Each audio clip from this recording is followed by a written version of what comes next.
జీవితం అంటే సమస్య తర్వాత సమస్యని సాధించుకుంటూ పోవడమే జీవితం. Life is nothing but solving of problems. అసలు ప్రాబ్లమ్స్ లేకుండా బతకాలనుకోవడమే ఒక పెద్ద ప్రాబ్లం. అసలు మనిషి పుట్టుకతోనే ఏడుపుతో మొదలైంది. దాన్ని సాధించుకొని పాలు తాగితేనే వాడి సమస్య తీరిద్ది.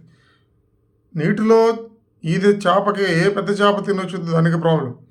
అడవిలో జింకకి ఏ పులి చంపేసిద్దని దాని ప్రాబ్లం. ఎప్పుడు స్ట్రగుల్తో బతకాల్సిందే. పులికి ఆహారం దొరికిద్దో లేదని దానికి ప్రాబ్లం, అది బతకాల్సింది. కాన్వెంట్కి వెళ్ళేటువంటి పిల్లవాడి దగ్గర నుంచి కలెక్టర్ దాకా వాళ్ళ వాళ్ళ స్థాయిలో ప్రాబ్లమ్స్ ఉంటూనే ఉంటాయి. వాటిని సాల్వ్ చేయాల్సిందే.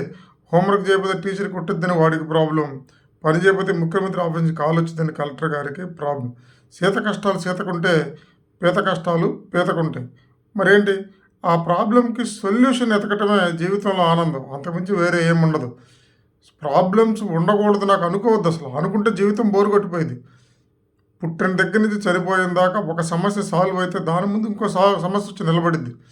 4 రోజులు క్యాంప్కి వెళ్ళి ఇంటికి వస్తే హ్యాపీగా బిర్యానీ తిందాం నువ్వు అనుకుంటే ఇంట్లో ఉన్న చంటోడి జ్వరం వచ్చింది, వాడిని తీసుకెళ్ళి హాస్పిటల్కి వెళ్ళాల్సి వచ్చింది.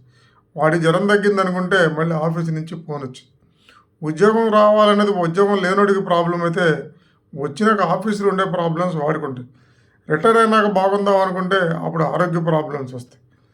అట్లా పిల్లలు లేరు అనుకుంటే పుట్టినాక పిల్లల వలన ప్రాబ్లమ్స్ వస్తాయి. ప్రాబ్లమ్ను సాల్వ్ చేయటమే జీవితం, అంతమించి ఏమీ లేదు. కాకపోతే ఒక్కొక్కరికి ఒక్కో రకమైన ప్రాబ్లమ్స్ ఉంటాయి. కొందరికి చదువు ప్రాబ్లం ఉంటుంది, కొందరికి ఆరోగ్యం ప్రాబ్లం ఉంటుంది, కొంత కుటుంబం ప్రాబ్లం ఉంటుంది, కొంతమందికి ఆఫీస్ ప్రాబ్లం ఉంటుంది, కొంతమందికి సమాజం ప్రాబ్లం ఉంటుంది. ఆ ప్రాబ్లమ్స్ అన్నీ సాల్వ్ అవుతాయి. సాల్వ్ అవటాన్ని నువ్వు ఆలోచించడం, 1 by 1 సాల్వ్ చేసుకుంటూ ఆ సాల్వింగ్లోనే ఆనందాన్ని ఎదుక్కుంటూ వెళ్ళిపోవటమే జీవితం, అంతమించి ఏమీ ఉండదు.